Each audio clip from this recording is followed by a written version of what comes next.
It's been really fun, man. I mean, just finding my voice. It's something that I've talked to you about since 2014. It's something that I've always wanted to do. And I'm just going to continue to try to grow with it, because there's, again, no limits on what I can't do. It's just a matter of setting my mind to it and, really pushing myself to continue to be in uncomfortable positions and getting comfortable with them. Finding our voice. How many of us, honestly, have done the work, what I consider the lonely work, to find our voice? What are we about? What's our style? What's our vision? What's our theme? What's our overarching philosophy? What's our story so we can have command or mastery around our voice? To me, it's one of the greatest challenges and greatest rewards in our entire lifetime. If we could really do that work, and sometimes that work is dark and it takes us to places maybe we weren't ready for, but it always, I think, shines extremely bright because we gain a better understanding of who we are and our story. Hi, my name is Yogi Roth. If you haven't been to the Yogi Roth Show before this podcast, welcome to it. And if you're coming back, thanks for coming back and thanks for the love. And you just heard from Sam Darnold. That is today's guest on this podcast. And I'm really excited to share this conversation with you. First and foremost, I've known Sam since he was in high school, and he's an incredible young man. I've known him as an under-recruited athlete, playing linebacker and quarterback at St. Clemente High School. Covered him at USC throughout his career. We had a podcast together that we'll talk about that was titled The Season of Sam. And, of course, now he's heading into his second year with the New York Jets. And we talk a lot about his process in finding his voice, his process around trust, and, of course, his process within the love of the game. And there's some really special stories, I think, embedded throughout our conversation. And our conversation is one that I've been looking forward to having. Wanted to wait until after his rookie year to have him on this show to reflect a little bit on that first year, because it was a whirlwind for him, as all of us in the football world may remember. And if not, listen to the podcast. We'll take you through the details of that. That being said, not only am I excited for the convo with Sam, but I'm also excited to share some big news with you guys around this podcast community. Now, we've done over 100 episodes, and the listeners who've been around since day one, or those that have come on later, or even just come on today, I got to thank you. Because of you, this podcast has grown tremendously around the globe. And it's fun to kind of look at our numbers and see where people are listening to it. And we've got big fans in Australia, in the UK, of course, in Southeast Asia, Hawaii, all over the globe, and of course here in the United States, as we are seeking to answer one question, which is, what does it mean to be human? And this podcast talks about sport and humanity, and I believe there's a direct link to that. Well, I'm really proud to announce today that we've got our first big-time official partner. It's Kona Red Coffee. And if you don't know about Kona Red, I'm about to fill you in. Kona Red, they source some of the rarest, most sought-after coffee on planet Earth. And it's grown in the volcanic mountain slopes of Hawaii, and their plants, they thrive in the nutrient-rich soil in Hawaii. And I'm not sure if you've ever been over there, but if you have, you put your hand in the ground, just a little bit different. And I also love the detail. We've talked about the phrase, the way you do small things, the way you do all things on this podcast. Well, each coffee cherry is handpicked at peak ripeness, and their beans are roasted in-house. It's the highest quality. It's tremendous freshness. And for me, not only is the coffee amazing, whether you like just premium coffee beans, cold brew, and even have a really cool juice, the Hawaiian Kaskari juice. But what I love most about coffee is that when you pour a cup or crank open a cold brew, conversation ensues. And I've traveled to over 30 countries now, and my greatest conversations are over a cup of coffee, whether it's sitting at a random hostel or a small cafe, or going through a walk in the random streets, or sitting in a park and bumping into someone. But specifically around sport, it has been a great connector to me. And it's doing that currently now in sport. And I'll talk about that with my partnership with Kona along the way, because coffee is a catalyst to conversation. Yes, it's a catalyst to many other things around your performance life and your body. But I think first and foremost, when you sit down, whether you're starting your day or a midday cup of coffee, conversation ensues. And Sam Darnold and I got to have this podcast conversation over a cup of Kona Red cold brew coffee. So I hope you enjoy them and take a look. I'm really proud to have them as a partner in content. I've been looking for the right partner for a long time. And to go with them, to go deep with them, to kick this conversation off is really special for me. So go to KonaRed.com, or if you're shopping, you can pretty much find them anywhere. Vaughn's, Albertsons, Pavilions, Ralph's, Bristol Farms, Sprouts, and others. But take a look. Take a sip and share it if you enjoy it. Also, share this conversation if you enjoy it. I'd love to hear from you, your comments, your notes. You can subscribe, rate, and review it on Apple Podcasts. Of course, that always helps and drives the viewership and listenership. And subscribe to the How Great Is Ball newsletter at yogiroth.com. The thing's only getting better with more and more content, and we're having some really fun conversations. We'll be revealing some new elements to this podcast over the next couple of weeks and months as football season is right around the corner. All right, so I'm going to get out of the way. This is Sam Darnold, a friend, one of the top quarterbacks on the entire planet, and somebody who really, really has done the work around finding his voice. Oh, and the pod, we just keep moving. We've gone out of the country. We've been in Northern California. We've been in Seattle. Here we are in SoCal. We got a beautiful backdrop today called the Pacific Ocean. I'm here with good friend Sam Darnold. Sam, welcome to the Yogi Roth Show podcast, brother. Thanks, Yogs. Yeah, it's I mean, I know we've had a ton of conversations about doing pods together and just continuing to move on with this. I mean, it's been awesome. Looking forward to the conversations that we have today. I know. So to give people a little background, we started a podcast together titled The Season of Sam. It was over a year ago. Heading into your third year at USC, ended up being your final year at SC. I want to know your recollection of that experience, and I'm going to share my recollection of that experience. It was so fun. I think the beauty of it was just for me to connect with the fans. I mean, because you don't really, especially as a college student athlete, you don't really get to do the certain things that you wish you could do, and hang out with the fans and connect with people on the level that you get to as a pro. And again, don't really have that much time to do that either as a college student athlete, going to class and everything. But I think, one of the great things about the pod was that, but also just being able to gain knowledge from so many different people. And because I feel like I want to dive deep so much into sports, and I love sports so much, but I think the beauty of, diving into things like, talking to Will Ferrell about how he prepares for, a certain show that he's doing, or, a certain movie that he's getting prepared to do. I think you find so many similarities in, playing sports and getting ready for a game, and him getting ready to act and do his thing on screen. So I think it's really fun to be able to just gain knowledge from so many different people and so many different walks of life. And that was something that I really enjoyed doing. And then I can't say enough about connecting with the fans. I mean, that's my main goal in doing these podcasts. I mean, I just want to continue to get these fans, first of all, if they can learn as much as I can talking to these great people, that was the goal of mine. But then also just connecting with them on a personal level, I think was the goal. And I think I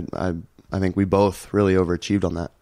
Yeah, it was really fun. I think back to that, and I remember the call from Tim Teslone, the Hall of Fame SID from USC, right? The best in the biz, right? That's right. And he said, hey, we're thinking about doing something different, and we want to share Sam's story in a way that hasn't been shared before. So we brainstormed on it throughout the summer. We're thinking podcast, and we're like, well, let's create a masterclass of sorts where you, as the student athlete, get to learn from other pros that are performers, whether it's Will Ferrell, like you referenced, or whether it's musicians like we had on there, Sam Hunt, right, to Pete Carroll, to Colin Cowherd, Michael Gervais, right, Trent Dilfer. I mean, on and on and on. The list was cool. So the whole goal, and for me as the host of that, and really the guy to just be the intermediary and make sure it doesn't get off the rails, was to allow you to learn and allow fans to basically go to class with you every day. And what I loved the most was by the end of the year, and you played in the Cotton Bowl, I covered it on the Pac-12 networks, and I got to listen to you talk, and then listen to you talk at your pro day. I was like, all of those conversations, I felt like they came to fruition of, oh, here's a guy who got really comfortable and not only answering questions, but asking them, which made you a better subject when you got interviewed. Right, and I think, and me and JP also had Jordan Palmer on the podcast as well. Shout out JP, but he's always talking about, man, just continue to get reps, continue to do these events and be a speaker at these events. And because for me, one of the big fears, and I talked about this with Jeff Fellenser as well, we just had a great conversation about continuing to find your voice. And for me, a huge fear of mine was public speaking. And I've always feared public speaking, but never had an issue playing in front of a ton of people. But just having a mic in my hand and hearing, your voice echo, just being super uncomfortable with that was just always a fear of mine. And I think just continuing to get reps and continuing to ask people questions. And I think another really funny thing was just like, whenever I would interview these people, these great people who, first of all, I'd be super nervous for, I'd be like, man, I want to ask them so many questions, and we only had a certain amount of time, and wanted to get all the important questions in first. It was just so funny because like I would be listening to them talk. I would just be listening, and then they would end what they were talking about. They would end their sentence, and I'd be like, oh, dang. Yeah, man, that was really cool. And I'd look down at my notes and just ask a random question. And I think for me, I'd continue to get comfortable with asking questions that were relevant to the actual conversation. And I stopped being so much of a robot towards the end. And I think, going forward with podcasts and talking to you and talking to a bunch of people, whenever I do interviews, I think the biggest thing for me is just to flow with it. I think that's the biggest thing is just continuing to find my voice, and also just being natural, just having a conversation and being very comfortable in my own skin, and being able to just have these conversations at a ground roots level, to just continue to move forward and develop my voice, and continuing to just gain as much knowledge as I can, but in a very natural way. Developing your voice, to me, that is like, if you were going to say, what's one thing I should learn as a high school student athlete, as a college player, as a pro, is just to get aware of it. Because it's always going, right? We all have this self-talk that's like, oh, man, I can't make that throw. Oh, I can go play this. I don't know if I'm good enough for the league. Oh, yeah, I can go start.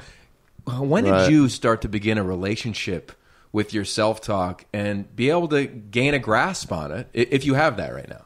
Yeah, well, I think it's super important. And for me at Elite 11, I mean, we talked about it in 2014, when I was going into my senior year of high school. Obviously, super immature kid, as everyone is when they go to Elite 11. And it's just, for me, hearing these guys talk about being comfortable in your voice, you talked about it all the time. Michael Gervais talked about it. You think about it and you're like, okay, yeah, I'm just going to be me. And, that's it. And, I'll try to be comfortable, but I don't want to put myself in uncomfortable positions. That's super awkward. I don't want to do that. And, as a high school kid, I thought about it and I was like, man, at some point, whether it's college or, at some point I want to be an NFL quarterback, or, even at the time I was like, oh man, I want to be in the NBA, it'd be sick. I was like, man, at some point I'm going to have to be comfortable talking in front of people, and, being interviewed by GMs looking to draft me, like all this stuff is going through my head. And, and then not right after that, but I think my freshman year of college, I finally, whether even it was at a party, I started like putting myself in uncomfortable positions, going up to that girl that I was super nervous to talk to, and, just being with a group of guys or with a group of friends that I was, not very comfortable with, didn't really know that well. And all of a sudden I'm going up to them and just like starting to find my way. And all of a sudden I realized that, people wanted to be around me. They liked me. And, I felt like I had a really good feel of, whether people didn't want to be around me. So I would just back my way out of it. And, you just, start to find your way, around certain situations and around people. And I think it's definitely a skill that, you're not going to learn in high school. I mean, these are kids that, for me at least, going to San Clemente, it's my hometown. I've grown up with these kids in middle school, and even for some of my friends, elementary school. And I was always just super comfortable with them. And then, I go to college and, stuff's just different. And it started with Elite 11 in the opening. Like, I'm around all these guys that are, just as talented, or, probably even more talented than I am. And now it's like, okay, how do I find my way amongst these guys? And then you just start to learn, like, oh yeah, these kids are normal people too. They, have the same lives. They wake up every single day, eat breakfast just like I do. Tie their shoes the same. It's just like you start to find these similarities in everyone, and it's just like, okay, I can just kind of be myself and be normal. And I think the more that, people like yourself and, Trent Dilfer, JP, Michael Gervais, like all these people that help out with Elite 11 and kind of building these kids up to what eventually they're going to face in college, and even the NFL, I think can't be stressed enough. You know, what they're going to deal with psychologically and the certain situations that they're going to put themselves in, are going to find themselves in regardless. I think is super important, to be able to let these kids know, like, listen, you're going to go through some adversity and you're going to have to be in some uncomfortable positions. And I think being able to talk to those kids about it, and for me, I think, you know, I didn't realize how real it was at first, you know, talking to people at, you know, that camp, you know, Elite 11, the opening, just, I was like, man, I, you know, don't know if, you know, for me, I was just stressed out about being there. First of all, I wanted to do well, and that was the most important thing in my life. And I just, you know, in the moment, I'm like, okay, yeah, I'm going to be uncomfortable, you know, be comfortable being uncomfortable later in life. You know, I don't have to worry about it right now.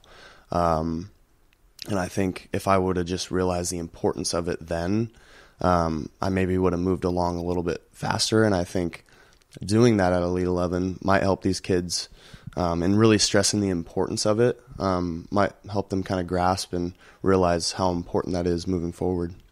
You touched on something earlier that I want to lean into. You talked about listening. You know, I'm entering my 11th year as a broadcaster, and my partner now is Ted Robinson. He'll be a Hall of Famer. And something he taught me was to listen like your life depends on it.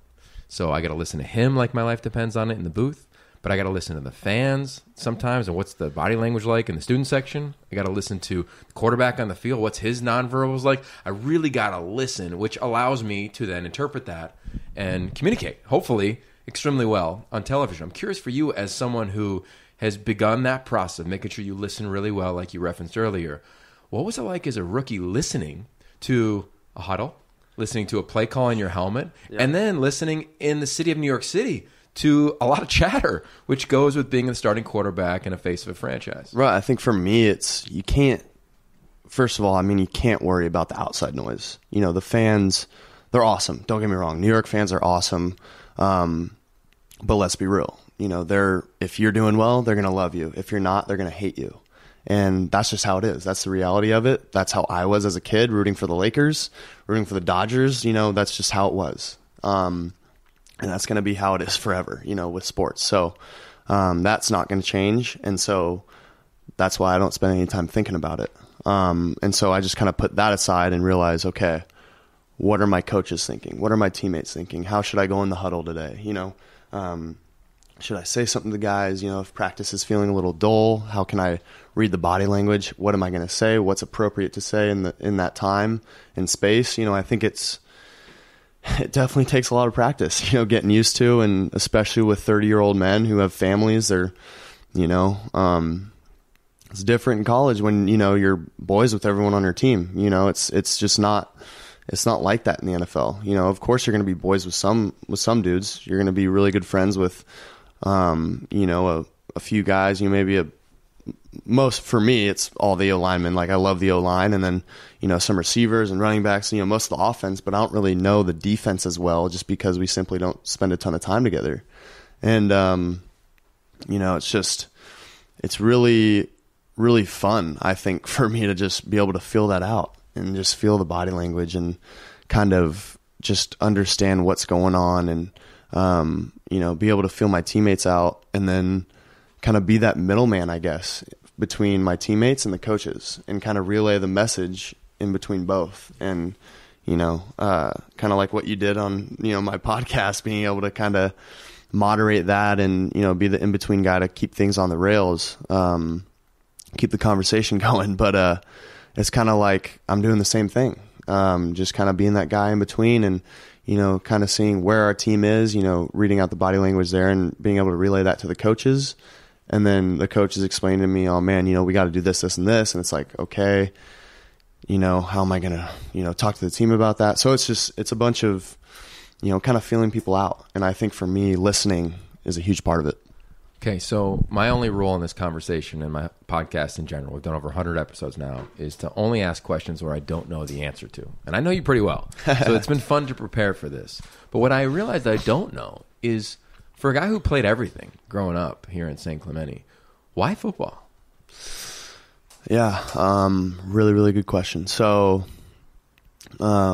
and it's maybe not as deep as you would like, but so I grew up, playing all three, baseball, basketball, football, and played some soccer when I was younger, but, when I was about 8, that, turned into a love for football. I was like, told my parents, they, recognized me as kind of a wild kid and wanted to kind of get out a little bit more. And I was playing tackle football anyways with my friends without pads. So they were like, might as well let this kid play tackle football in Pop Warner. So I started playing in 3rd grade when I was about 9, which nowadays I feel like is super, super early to start tackle football, but I loved every second of it.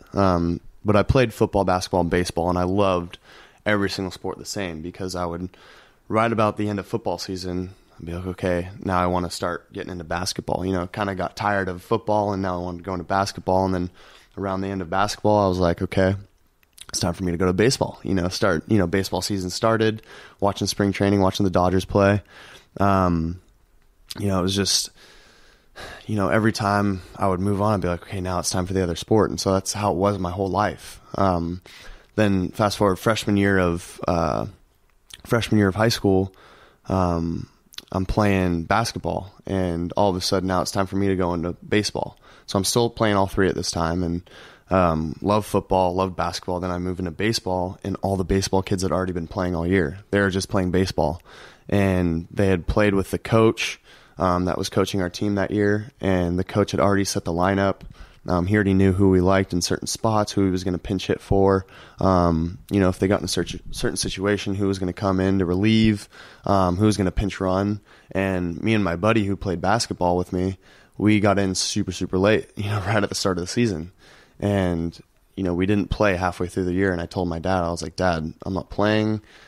I feel like I'm a pretty good pitcher. I didn't really want to pitch, but I'd come in and relieve every now and then, and wasn't really liking it that much. And I was like, Dad, I want to quit. And he was like, no, that's not going to happen. And my parents told me, they gave me a lot of freedom to do a lot of things in my life. They told me I'm never going to quit anything that I start. So that was a huge kind of theme throughout my life growing up, and I think is why I am who I am today, and that's why my sister is who she is today, is because we always just kept going with things that we started. We never wanted to quit unless it was literally the only option. So I kept playing baseball. Long story short, ended up finding my way into the lineup, batting 3rd and 4th. Led the high school team in home runs that year, which was really fun, and I got to experience some things that, if I didn't have my parents around, I wouldn't have experienced. And anyways, so that was kind of a long, process for me, and, took a lot of, took a lot of brain space, to be able to compartmentalize like all the things that I was going through. And, so I was just like, man, I don't know if I want to go through that again next year. And so I ended up quitting baseball. And so I was just playing football and basketball. And then fast forward to my junior year, I play 2 games, play pretty well. And then I break my foot in the 3rd game, break my foot, out for the whole year, and got a little chunky. So I wasn't as good at basketball anymore. So I just started playing football, and then, got some offers to play at some Pac-12 schools. Before that, my sophomore year, I'd been talking to some really low-level NAIA schools to play basketball. And I was just like, nah, I don't think, if I'm getting offers from, Utah or, Oregon, Tennessee, all these, great schools to play football, I'm not going to go, somewhere else and play basketball. So that's the reason I ended up playing football, and glad I made that decision. I think athletes are guaranteed 2 things in life. I think we're guaranteed to love, because we love the sport, love multiple sports like you did growing up, and we have the ability to trust our instinct. We have the incredible instinct. Like as a basketball player, I highly doubt you ever pre-planned a spin move, right? You just felt it and you did it. When you're in the pocket now, you're not planning how you're going to go up one and over one. You just kind of do it when you're there. For you, when you get into SC, and even as you've continued now as a pro, have you fallen more in love with the game? What's that process like? For sure. I mean, it's honestly just being able to watch football, watch tape, continue to learn from myself, learn what I'm doing, then continue to watch, what defenses are doing, what they want to do against me, how they want to pressure me, and kind of figure out the themes there. And then now I can start to realize, okay, this guy was pressuring me this way. You know, the week before that, they were kind of doing the same thing, so I can kind of expect that again this next week coming up. So it's just fun to kind of put things together, kind of figure out the puzzle, I guess you could say. And it's just really fun. It becomes, you know, addicting. It really is. And I think a lot of people don't realize how smart athletes are, because we have to react in such a fast, you know, at such a fast pace. Things are flying so fast, especially in football. I think someone said there's only 7 minutes of live action during a real football game, because the clock just keeps moving. Right. So we have to react so fast, and it takes a lot of time and effort, man, to be able to, I mean, you know, to be able to put game plans together and figure out things on a weekly basis, what we're going to do for this team, how are we going to prepare for that cornerback who's really, really good, but we also got a really good pass rusher, so we're not going to be able to have a bunch of time, so we can't run a certain route that we'd like to run against this guy. So it's like, should we max it up? Should we not? Are we going to, you know, there's a bunch of stuff that you got to worry about, and it's just really, really fun to be able to figure that out with a great coaching staff and with a bunch of guys that you end up really liking, you end up really enjoying time with, because you get to figure these things out. And it just, like I just said, man, it's like a drug. It's really, really addicting. I mean, you know it better than anyone, really. It's so fun. You just really want to be around it, and the more that you're around it, the more questions you want to ask. And I think that's kind of why, honestly, I want to do this pod. You know, just continue to learn from great people, and just continue to gain that knowledge of things that I don't know. Right. I think it's really fascinating when people describe their love with the craft. You know, as pathetic as it'll sound, like the biggest breakup I had in my life was when football said it was done with me. I mean, I slept with a football from like 10 years old to 22. Like that's sad. That's kind of weird. That's kind of weird. Yeah. But I was obsessive, right? It was to your point. It was this drug where I would throw 1,000 balls to myself at night. So we got a ball just chilling up in the living room. Okay, if I needed to hang on to it. Yeah, if you need to hang on to it, it's right there. So no, but literally I'll just be here chilling during the day and just tossing it up, and I'll be watching TV, and I'll be like, man, just kind of thinking about it, I'll be like, I was just tossing that ball to myself for like an hour. Like, what am I doing? And then it's just that love for the game. And so describe that relationship you have with it, because I think it's different than, like, I think there's a layer deeper than, all right, I love the game.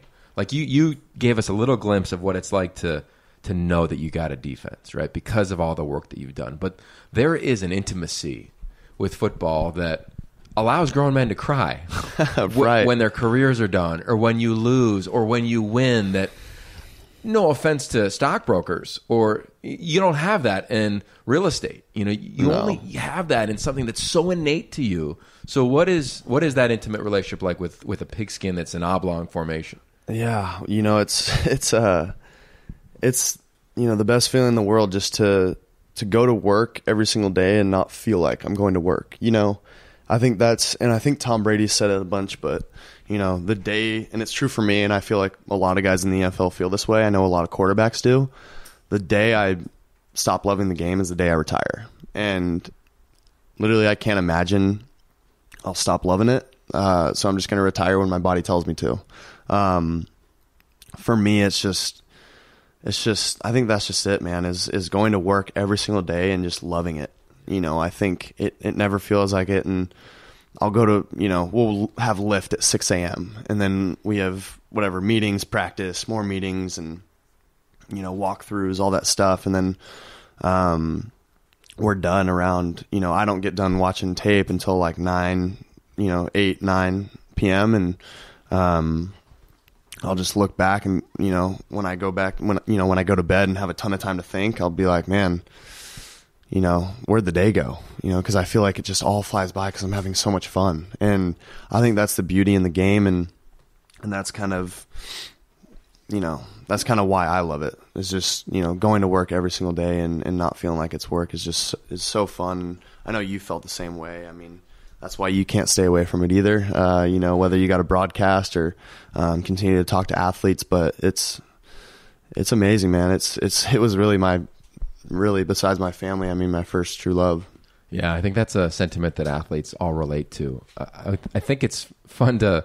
I thought about you when you got drafted, and I was like, okay, he grew up here in San Clemente, one town, one team, and then you moved up about 90 minutes or so to SC. You could get back and forth as often as you wanted to, or as regular as you needed to. And then you moved away for the first time. I don't think college was away for you, right? Most guys go to college. Yeah. We go away from our families. We got to figure out how to do laundry or open a bank account. Like you had your crew here. So compound that with being a top 10 draft pick. What was it like going to the East Coast alone for the first time, alone in your life?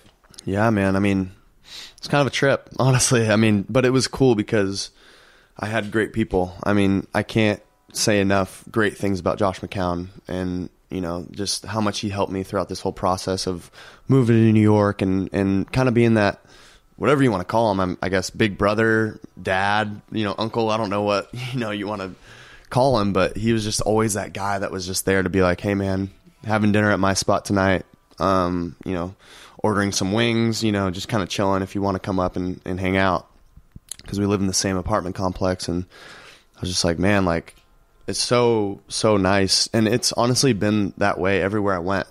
You know, whether it was USC, I, you know, roomed with my best friend and, you know, for 3 years in a row and always had him, but met different people and got to know other people. And even at the Elite 11, you know, got to really become friends with Drew Lock and Jarrett Stidham. And then me and Drew ended up being roommates at the U.S. Army All-American game. And, you know, I think just continuing to find people that you have, you know, interests just like them. I mean, it's not hard to find if you just continue to have conversations with people, and you don't have to be outgoing. I was never outgoing. I was always a shy kid, and I still am. You know, I'm not a person who's going to go up to someone and be like, hey man, what's up? Like, what are you doing today? And that guy's like, dude, I don't even know you. What are you talking about? Stop talking to me. So for me, it's just, I'm just going to naturally try to, you know, find my way into conversations and get to know different people, but in my way. And I think it's really important for me to continue to do that. And I think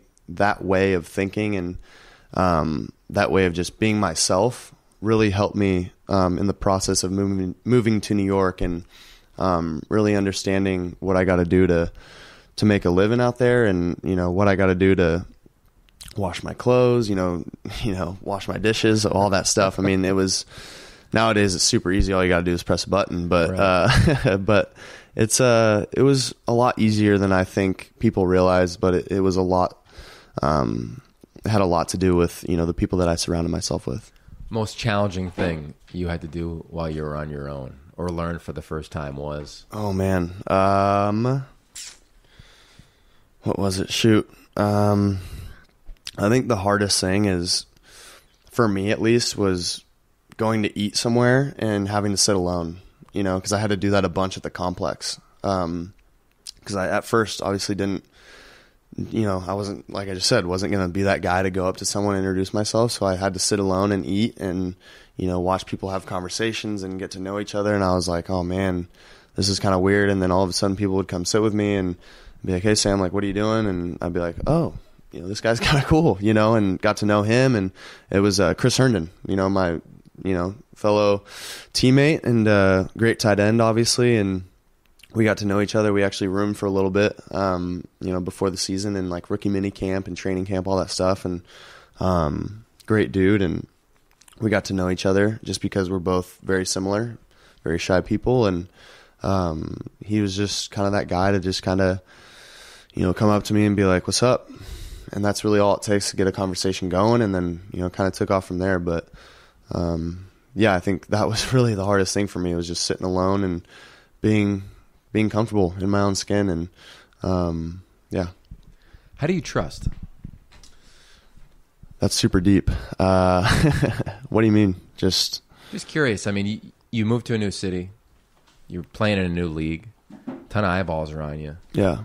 You seem to be a guy, from our experiences together, to give somebody the benefit of the doubt. But I'm curious, as a pro, with so much coming at you, curious if you have a process. Do you trust inherently? Does someone have to earn your trust? Curious the process in which you go through that. Yeah, I think for me, I've always, and I think this is a lot of times what people who aren't very talkative and people who are really listeners. I think really have have problems kind of trusting people, and I think that's why I'm a listener. That's why I'm more on the shy side, and I'm very just kind of sit back and watch as opposed to being that loud guy in the room. And for me, I've always had a process. I look back to even when I was super little, making friends in school. I was always kind of that guy to be like, okay, if I share something with him in my lunch, is he going to share something back? Or if I share something with him, is he just going to take it and not say thanks and not give anything back to me? And then, just kind of always evaluating, even when I was a really young kid. I think my parents really instilled it in me, but I think it was very natural. And I don't think you can teach trust. I don't think that's a thing. I think you just got to kind of go with it, and whatever your instincts are. I mean, you mentioned athletes being instinctual people. I think I've always just kind of gone with my instincts, gone with my gut, and how to trust people. And I think that's a huge thing in life, kind of debating on how you're going to trust people. And I think it's very natural, and people do it, like I just said, instinctually, but there's definitely a process for me, and I think it's just evaluating and then, deciding on whether or not, I can trust that person. If I can't, then I'm not going to spend a ton of time with them, or her. But if I can trust them, then that's probably going to be a friend of mine. Yeah, I love that. I was talking to my fiance Amy about trust last night. It's her word of the year. We always try to pick a word, and she's met you before, and we were talking about this conversation, and I looked at trust. Our conversation was around trust being at the razor's edge of intention and surrender. So like being super intentional about, I'm really going to listen, and then surrendering to, I can't control it. Right. And when I hear you talk and you say process oriented, the opposite of that is outcome oriented.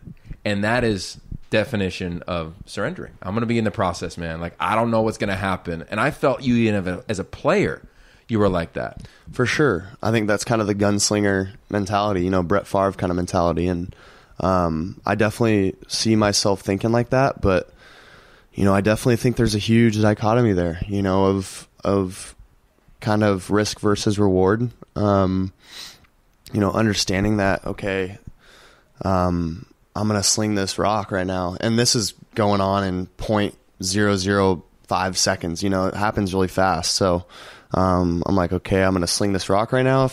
If the dude catches it, great. We got a first down, huge gain for 25 yards. And if not, this ball probably gets picked off. And, I think understanding what the outcome might be, processing that, and also processing, okay, what happens if he does make this catch? This is going to be sick. This is going to be a huge momentum swing for our team. We need this. And again, like I just said, thinking about that in such a short amount of time, it's very interesting. And I think that, again, is why athletes are some of the most interesting people on the planet.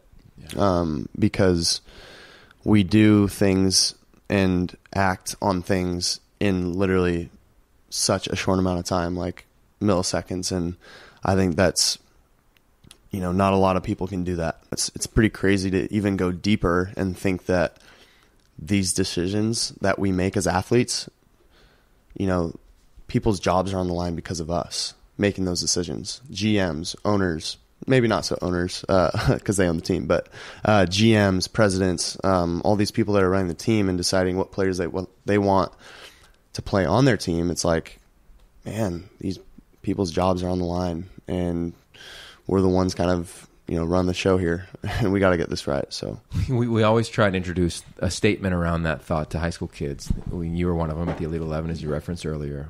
Do you embrace the burden of influence as a quarterback? You're the only guy. If you're the dude, I don't care if it's in college or in the pros, you play well.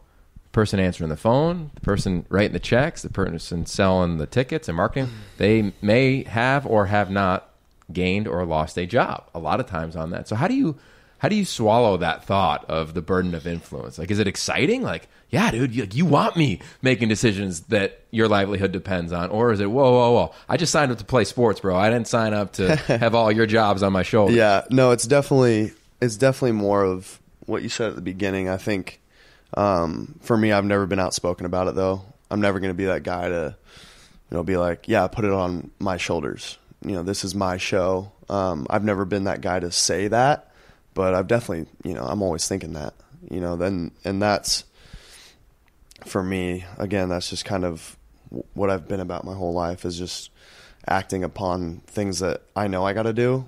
But, if I don't tell anyone about it, then no one knows what my intentions are. And I think that's a lot easier to live life that way. So that's cool. I can remember when I was 10 years old. It's the first time my dream got shot down. And it was a coach, and he said, hey, Yogi, what do you want to do when you get older? And I said, I want to play in the NBA. And he laughs, and he goes, hey, everybody, Yogi's going to get his MBA. And I didn't know what like a master's in business administration was. Right. I was like, no. I said the NBA. And he goes, oh, yeah, MBA. And it was the first time somebody took a shot at me, and I was like, you don't think I could play for the Sixers? Like, I was going to be Iverson 2.0, right? Yeah. And I say that because it led me to begin to write. And I started writing a journal because I knew a journal couldn't talk back. A journal would always receive my dreams and uplift my dreams and be the place that I could talk to about the things that I believed in the most that maybe I didn't tell anybody else. So you just referenced of how you're not going to be boastful. You've never been that way, and I think it's a beautiful, beautiful and a character trait that I admire and many other people admire. Right. But what is your release? Do you have a thing that you go to that, whether it's you talk to yourself here on the beach in San Clemente, what is your process? For sure. No, I think... And it sounds weird, but it's not. Everyone does it. I definitely talk to myself. I'm just, whether it's, I'm not going to be vocal, but, I'm not going to literally say things out loud, but I definitely think a ton, and I'm not writing anything down. We talked about this a little bit earlier, or a few days ago, but, I need to start, keeping track of what I'm thinking, because I think doing that really helps you process information and just continues to, and, we talked about getting more reps at things that, you might be uncomfortable with. And I think getting more reps at thinking about your dreams and thinking about what your goals are, and writing those things down and continuing to think about that, I think is something that I need to continue to get better at. And, I think people can always get better at, and I think, especially for me, I just need to continue to write things down, especially where I'm at in my life. Going into my second year, I have huge expectations for myself. We just got a new coach. I got to learn a whole new offense. Whether it's stepping up as a leader, but for me, that's not a huge priority because I kind of going to handle that naturally. I don't really force me being a leader at all. I just kind of do that on my own and kind of figure out the best ways I can step in. But I think that's another thing too, is prioritizing important things in your life, because something that's important to me might not be as important for Josh Allen or Kyle Allen. It's just about prioritizing things that I want to fix and that I want to, just continuing to find those things that I want to get better at. And I think that's super important, and that's something that I'm going to continue to work on. But I definitely think writing things down is something that I need to continue to work on, and get a lot better at. I think a lot of times fans, we watch athletes, specifically rookies from the outside, right? The combine's going on. The draft is only a few weeks away. You're seeing your year ends, and then whether you're a senior or you declare for the NFL, you kind of hit the gas, and you go from let me choose an agent to let me train for the combine, train for the pro day, let me sign somewhere, let me get to rookie mini camp, OTAs, get a couple weeks off and you're back in training camp and the season's there. How did you process that season? And then when it ended, what was the exhale like? Because I got to imagine it was the biggest exhale of your life. It's crazy, man. I mean, it's no kidding. A rookie quarterback has never won a Super Bowl. A rookie season's a grind, and it starts right after college. You're getting ready for the combine, getting ready for the draft, talking to all these people that have, huge decisions to make. Their families are on the line, like we talked about. So it's just hard, man. I mean, I'm not making any excuses, believe me. I mean, me, I'm not the one to do that, but it's hard. It's really, really hard. And, it's interesting kind of watching from an outsider's perspective now, kind of getting to train with Jordan and Ryan Flaherty over there at JSerra with all the combine guys. It's interesting to see how they're going about it. And, you know, it's fun to be able to kind of step into that, you know, not big brother role, but just kind of that person that's like, if I see Drew Lock, you know, kind of slipping up, or Jarrett or Tyree, I can be like, hey, like, start doing this, you know, trust me, it'll help out in the long run. And, but not being annoying with it, you know, but, just kind of, you know, seeing it from an outsider's perspective, it definitely allows you to breathe a little bit. You know, and I think it is a grind, but going through it was definitely the best thing for me. I mean, understanding how hard it was and how hard the NFL is, and now getting to sit back and watch my tape, understand where I need to get better, you know, try to, you know, get to learn this offense as best I can, and relay to my new coaches what I like, what I don't like. It's really fun, man. It's a process, but, you know, it's honestly a lot better than going through the combine process. I mean, that was hard, man. What's it like? And again, I reference this question with the backdrop of only going to ask questions I don't know the answer to. But what's it like playing against Tom Brady and like shaking his hand or talking to him? Like, do you have to put on this facade of like, I'm cool, man, like we're gonna go do this thing, or is there kind of like a dude, like that guy? Like, I mean, you've been watching him your whole life. Oh, he's like my idol. Yeah, I've idolized Tom Brady forever, and literally, I think this is like his 20th or 21st year in the NFL, and I'm 21, you know, so I've been watching him forever. So, you know, getting to meet him, and, you know, even I talked to Felnzer about it too. I mean, it's just like, you know, I play against him, and he's not athletic. I mean, he moves at a snail's pace. He's super slow. But then he just, you know, all of a sudden it's first and 10, they run the ball, they get 3 or 4 yards, you know, 2nd and 7, 2nd and 6, and all of a sudden he hits a little sticker out to Edelman, 3rd and 3, and it's like, okay, now, you know, our defense is going to be a huge stop. Moves the chains. I mean, every single time he just continues to move the chains, and I feel like that's really why, you know, the Chiefs and the Rams had such a hard time against the Patriots, is because Tom is able to stay on the field, and the Chiefs being a, you know, crazy offense, and the Rams also scoring a ton of points during the regular season, being these super high-powered offenses, you know, they don't get any chances to get into a rhythm or anything. So it's really fun to, you know, it sucked losing to him, but it's very interesting to see kind of how he goes about it, to kind of see his leadership. He's very stoic, you know, very just straight-faced, calm demeanor. But if something needs to be said, he's going to get in someone's face and, you know, let them know.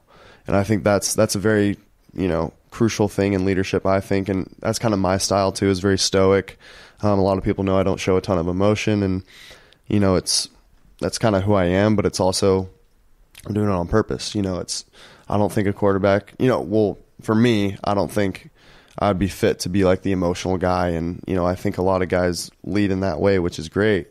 But, you know, I think just leading in a very stoic and in a very stoic manner is something that's, you know, very underrated. And I think a lot of, you know, kids and people, you know, quarterbacks in college and just leaders in general, whether it's business or anything, can learn from. I can't help but have a flashback to like your opening game, right? It was Monday Night Football, I believe. Oh my goodness! Throw a pick, pick six. Pick six. You can throw a tug, but I can remember you walking off the field, and you know us on the West Coast, we've seen you forever. So yeah, Sam's not gonna flinch; he'll be fine. But what was that like? Because like, did you feel like you were tested there? Like as you walked to the sideline to your coaching staff? Yeah, well, I mean, you see it, you know, right when I throw the pick, I'm kind of have this weird smirk on my face. And I'm just like, man, that really just happened. And, it sucks, but you know, it sucked at the time. And, it was awesome because I'll never forget, you know, all my teammates coming up to me like, hey man, we're good. You know, I know they had to do it because, you know, I was the guy leading them, and they got to be like, yo dude, we got to roll. You know, we're back on the field right now.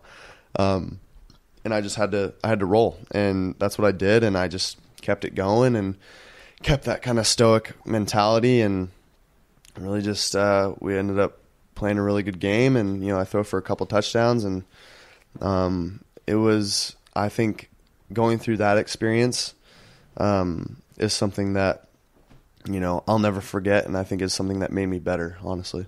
What sparks joy more for you internally? Coming out of the gates, like you run out of the tunnel, they announce your name, first drive of the game, or back against the wall? Here, how are we going to respond? How are we going to respond? Yeah. I mean, it's nice to just be in control and to score all the time and, you know, all that. But, man, I think coming back and trying to respond from a adverse situation is, you know, I think is part of that addiction. You know, I think is just kind of part of that. Okay, here we go. You know, we got to get back out there, and it's so fun. It's addicting, and it's a feeling that, you know, you can't really get from any other professions. I think, you know, battling from a pick six, your first throw as a professional quarterback, and you're just like, oh man, you know, that just happened, but now we're actually going back on the field and we got to respond. So, and being able to respond the way I did, but also having my teammates to push me to respond the way I did. And, our whole team played really well that game. And, you know, it's just, you know, obviously I wish the season would have gone a different way. You know, we didn't win as many games as, you know, I would have liked, but, you know, from that start, I was like, man, we got a really good team. And I think that gives us a lot of hope going into next year, knowing that that's the kind of mentality that our guys have. Yeah, we played this game last year with high school quarterbacks. We said, if we gave you the following situation, what would you choose? And we said, you can play football for the next 10 years and make $20 million a year. Would you take it? Of course, they all said yes. We said the caveat was, you're playing against 12-year-olds. What would your answer be to that? No, I'm not doing that. Right. No way at all. That's the thing, too, is just competitors. I mean, everyone has it, you know, whether you're a little competitive or whether you're the most competitive person in the world, Drew Brees. So everyone has it, though. That's human nature, is to be competitive, be the best one out there. And if you're playing, you know, unless they're really, really good 12-year-olds, you know, I don't, you know, it just wouldn't be fun. You know, you want to play against the best of the best. And that's what we all strive for. And I think that's why we all dream of playing in the NBA, in the NFL, in the MLB. It's because it's professional sports. It's literally the best of the best. And to put yourself up against the best and have a great game, there's no better feeling in the world. Yeah. I remember talking to Mark Sanchez over a decade ago when he was in the city that you're in now. And he said after his rookie year, he got great advice from Derek Jeter and Tiger Woods at the time about being a professional. Curious. Wow, big time. Yeah, big time. But as a pro in New York, whether it's on the 50 after the game or in the tunnel when you play against one of these iconic quarterbacks that are 40 plus or about to be 40 years old, there's a bunch of them, you know, in your league. What's something somebody told you this year that you really resonated with? Yeah, so I'm actually going to go to an experience. He didn't tell me anything, but I just will never forget watching Aaron Rodgers play. And granted, his team was out of the playoffs, so I think he might have been having a little more fun than he might during a regular game, but he was just out there slinging it around, having a blast. I mean, he knew a couple people on our sideline, some of the coaches, and he was messing with them the whole game, just being a little kid out there. Like those kids, you know, when you're a kid, you play mud football, you're having a blast with your friends, laughing, joking around, and during an NFL football game, no one's like that. And it's very interesting to think about, but I always thought about, like, man, why can't we have that much fun, you know, playing? Because this is a kid's game. Football's a kid's game that you grew up loving, and now all of a sudden you're doing it as a profession. But why do we have to be as serious? You know, obviously it is your job. You get paid for it. But I feel like if you're having fun, you end up playing a little bit better. And it was funny, like watching Aaron Rodgers play, just the joy that he had, the smile he had on his face, messing around with our defense, you know, whether it was talking trash or anything like that. He was just having fun. And I think and you know, those next few games I ended up playing pretty well, but I think it was due to the fact that I watched him play and have fun, and I tried to like replicate it in a way. You know, when you're in the backyard shooting hoops, you're like pretending you're Kobe Bryant, you know, 3, 2, 1, you shoot it at the buzzer, it goes in. I mean, just those little things that you do as a kid. I was literally trying to do that when I was on the field. I was like, man, I'm going to try to play like Aaron, just have fun. And I kind of did that towards the end of the season, and I ended up playing my best football. And it was just a really fun experience. And that was, I think, the biggest takeaway I had from anyone during this season. It's interesting. I recently interviewed Kobe's CEO of his production company. And what I learned was something really cool about him as a coach. We talked about this a little bit the other day, where he coaches his daughter's basketball team, and he creates a 10-minute play period where you basically get to have those dreams and aspirations of 3, 2, 1, Darnold with the ball, and you get to imagine and really tap into your imagination. I see guys, as you get further away from Thanksgiving backyard football to organized high school football to recruiting to big Power 5 college to the draft to the league, the joy loses a little bit, right? Naturally. And I think it happens to all of us. You know, as the stakes get higher, we get more stoic and more serious, and maybe we lose some of the joy you just described. Do you have something like a mechanism or a process to tap back into that? And maybe it's just the story that you referenced. No, for sure. I think I even go back to high school. I mean, we talked about visualization all the time. I mean, that was our coach would literally sit us down, not Jaime, but it was actually Pat Harlow. He was a great, left tackle at USC, ended up playing a few years or so in the NFL, but he's actually the head coach now at J. Sarah. But he always talked about us. He was like, guys, just visualize going out there and scoring a touchdown. Go out there, visualize yourself pancaking the dude in front of you. And I feel like when you do that, when you visualize something happening, it's so much more likely to happen in real life. And that also works on the negative side though too. There's that dude, I forget, he was a running back maybe from Oklahoma, supposed to be a big time athlete, big time NFL prospect, running back. He was talking so much. There's like a 30 for 30 about him, I think, but one of his really close friends was like, man, he's been talking, he talked so much about getting hurt, blowing out his knee. He's like, man, this is going to be the game it happens. And sure enough, he blows out his knee and he never plays again, and I feel like visualization is such a huge part of pro sports, but also in any walk of life. You visualize yourself having success, it's so much more likely to happen. And it also works in a negative way too. And, I just think it's super important to visualize, and understand kind of what you want to do, but also, you don't want to visualize stuff that's not possible. But if you visualize in that kind of way, then I think it's very helpful, but can be also very disruptive, too, if it becomes negative. A couple more before we get out of here. Every high school quarterback in the country is going to listen to this because they're going to get it sent to them via Elite 11. And they have a relationship with a smartphone now that is much different than your relationship with that as a kid. Right. And potentially even now. There's dependency on it. It's created an element of anxiety and even depression on the dark side of it when you don't perform up to that level, that standard that your phone tells you how good you are, what you're supposed to be. The phrase I love is form versus essence.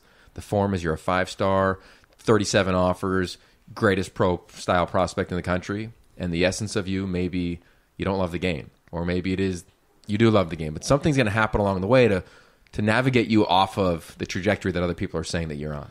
How do you deal with your relationship? You talked about the fans off the top, but how do you deal with your relationship with your phone, Instagram, etc., to not let it infiltrate your soul and become your reality? Because these kids, they need help. They're dealing with it right now. It's a super, super loaded question, and we can honestly talk 2 hours about this. But I honestly, for me growing up, I didn't have a phone until I was in 8th grade. And then I went to high school with it. People just started using Instagram, and I didn't get on the Instagram game until like halfway through my freshman year.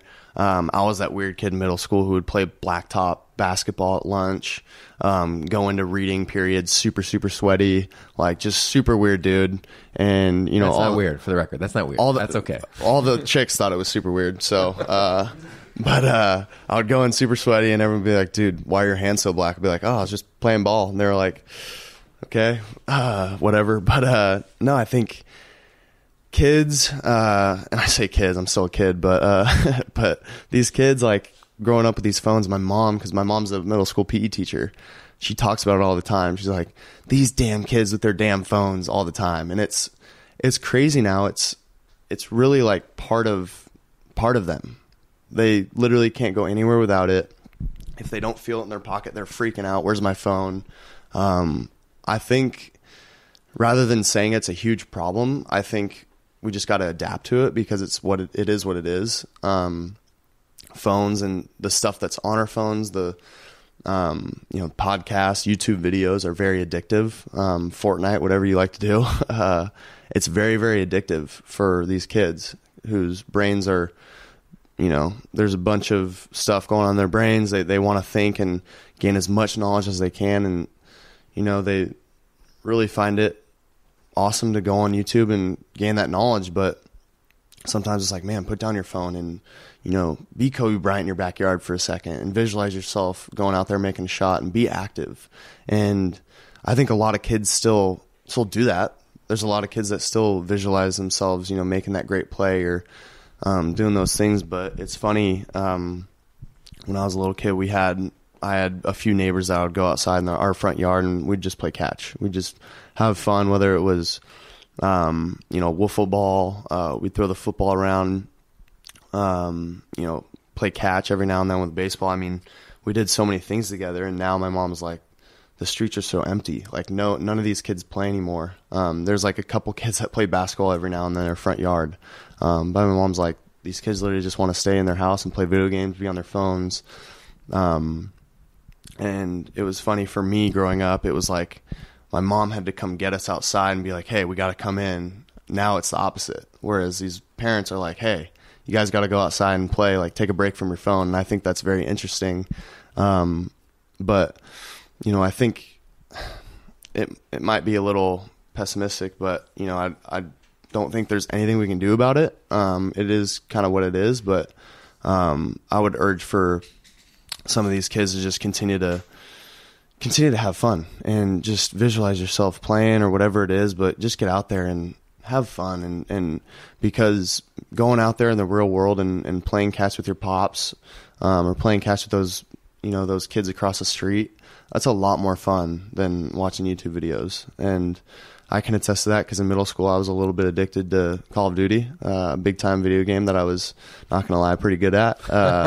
But it was very addictive, and I can only imagine these, video game dudes who, the designers of these video games are getting so much better, and it becomes really, really addictive. And I think, I don't think it's a problem. I just think it's something that parents and I think should really be very aware of and look more into, because I think it's going to start affecting these kids' lives. You're around a lot of people in your sport, right? You go to different events, whether it's going to coffee, stance socks, super hydration, water. You're a lot of cool people you're probably around. Outside of NFL players, like you referenced earlier there, Aaron Rodgers, when you watched him play, who's surprised you if they came up and said something to you, whether it was somebody that you beat out at quarterback in college or whether it was somebody from the business world? Like, what's something you're like, whoa, I didn't know like you thought that? Or thanks for that compliment, or that was a great lesson that you taught me. I actually had a really, really good conversation with Max Brown. It was super interesting because I hadn't really gotten to talk to him that much. And it was really kind of an awkward situation because me and Max were really good buddies. We still are. But we're good buddies in college. My true freshman year, I get in there. I know I'm redshirting. Max is the backup. Cody's the starter. I'm just playing on scout team, having a good time. And me and Max would hang out. We'd go out together. Our group of friends would always hang out. Good buddies. And then fast forward a year, and Max gets named the starter. We're going through this competition in spring and fall. He gets named the starter, plays 3 games. We go 1-2, and then I get named the starter. And it was just kind of, for me especially, because like I talked about earlier, I trusted Max. I, felt that trust. I felt like Max was just such a good dude, which he is. And I was like, dude, I don't want Max to hate, I don't want him to hate me. Like, is he going to, and I thought so much about what he was going to think rather than like being like, oh yeah, like this is my time to shine. Now I get to finally start and do my thing. It was like, oh man, like Max just got benched. Like I was more like, oh crap, like how am I going to deal with this rather than like, what am I going to do against Utah, you know? And it was super interesting, and we had a really good conversation about it, and because he obviously was on the other end of it. He was obviously part of our team, a huge part of our success. He would help me all the time in the film room. Max being as smart as he is, he would help me so much, and especially as a young, dumb, kid just trying to go out there and sling the rock around, I'm, honestly kind of the same way now. I've learned a little bit, but Max he's just so smart, and he helped me so much. And, but he talks about it like, man, he was kind of on the other side of that Rose Bowl and everything good that happened to me. And it was just kind of like, kind of that name that got brought up, like, in conjunction with mine. And it was, and to be honest, like that's kind of what I thought about during that success that I had. I was like, man, like thinking about Max, like, man, I hope Max is doing well. When he moved on to go to Pitt, I was like, oh man, like I'm going to honestly like looked up interviews with Max and, how is he doing and all this stuff. And, kind of lost touch with him for a year. He was doing his thing at Pitt. And then all of a sudden, he's going through his, I think he break his collarbone or something, his shoulder. So I texted him, I was staying in touch with him, but, now that I, finally turned 21, got to grab a beer with him, and we had a really good conversation about just life and kind of, and then, just being able to open up about things that, we might, kind of would have been awkward to talk about at the time. We got to finally talk about, and, Max was always that guy that I kind of, just looked up to, the way that he acted with his friends and, all these things. And now I was, asking him questions about, what was it like, it was a weird thing to talk about, but we talked about it. I was like, what was it like, going through those 3 games? You played pretty well, and we just weren't getting the outcomes that we wanted. And then I play pretty well, and all of a sudden now they're, I'm playing the rest of the year, and all this stuff is happening. Like, what was that like? And so being able to ask him tough questions that I would not have been able to ask a year before that, I got to finally ask, and it was a really good conversation, and learned a ton about myself and, things that he went through that bettered me as a person. Yeah, he's a good man. He's if you haven't heard his conversation, he was on this podcast earlier, and he opened up a lot about what he went through at that time of his life, but how great you were as well. So love that you guys are connected. I'm curious, SC, place is special. I moved from Pennsylvania to work there with Coach Carroll back in the day. You grew up watching those teams. Family has been a part of the SC legacy. Now that you're out of there, they always say you're a Trojan for life. Curious what it's like for you to watch the team. They struggled a little bit last year, obviously, with the coach and the staff that but also all the people that are there and the love that you feel across the country from that community. Yeah, I mean, it's true, man.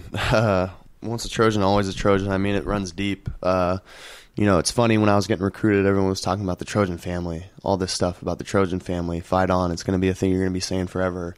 And I was like, man, get this recruiting, BS out of here. This is just another trick to get another signee, and, but it's, it's the truth, man. There's nothing like being a Trojan. It's crazy, especially being from SoCal.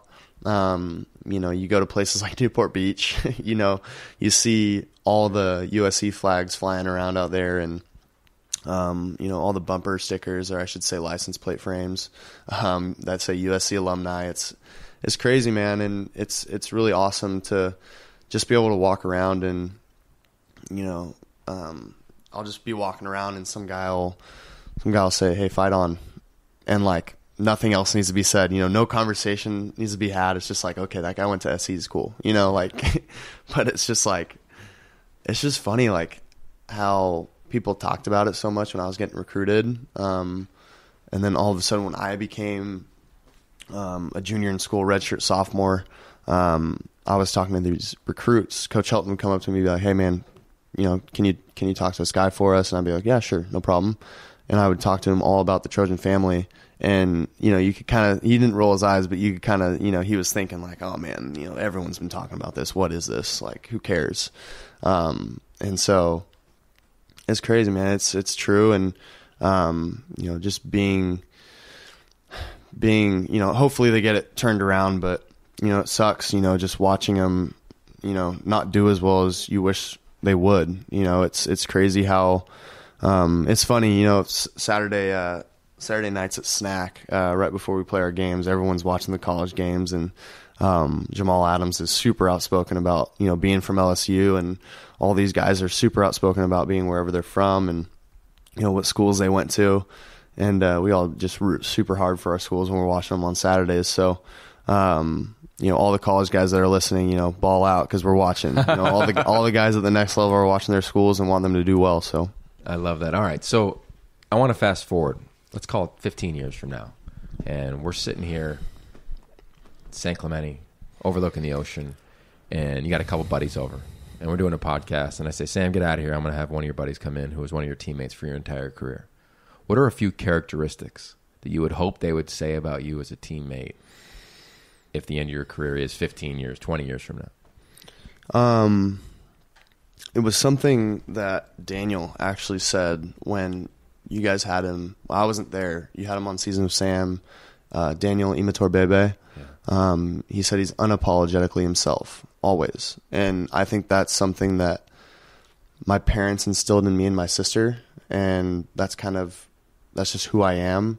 And I think that's one thing that I would love for all of my teammates to say about me, is that no matter what the circumstances, I'm not going to apologize to anyone for being myself. I mean, that's just who I am. I'm just going to be myself and be comfortable in my own skin and not say a word about it. And if someone doesn't like me, then they don't like me, and that's someone that I don't, need to trust. So, I think that's probably something that, and obviously loyal, but all those things kind of tie into that. But, I think that's something that I would want all my teammates to say about me.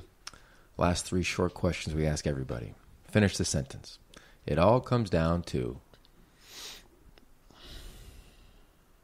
trust. I like that. Seems like it's a theme of this conversation. Yep. Second one. What in life right now are you seeking? I think for me, it's all about happiness, joy and happiness. Just live life to the fullest, I think, is something that, I hope to do every single day. I know we can get very caught up, especially me right now, trying to have a great year next year. And we can get really caught up in just trying to do things to the best of our ability, which is great. But I think it's very important to be able to step back and understand, okay, what am I doing to be able to step back and take a deep breath? I think for me, that's just going down to the beach and hanging out.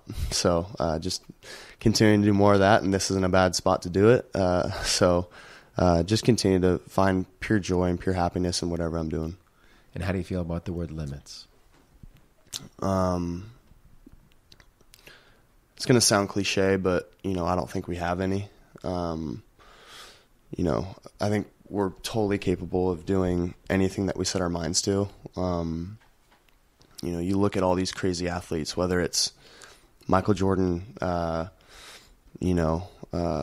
James, Tom Brady playing at 40, 41. I mean, there's so many things that we can do. And, you look around the world, and a lot of people don't even realize there's people running, these ultra marathons, and I would never be able to do that in my life, and then all of a sudden, fast forward 5 years from now, maybe I might want to do it.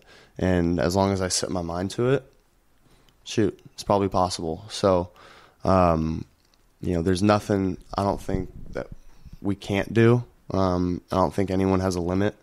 I think it's just all about having the right mindset and, just going from there. Yeah, I loved what you did this season when you inspired the country with My Cause, My Cleats, and you put on the organization NIGU, right? Mm-hmm. And Super Cade Spinello, who I know you spent a ton of time with.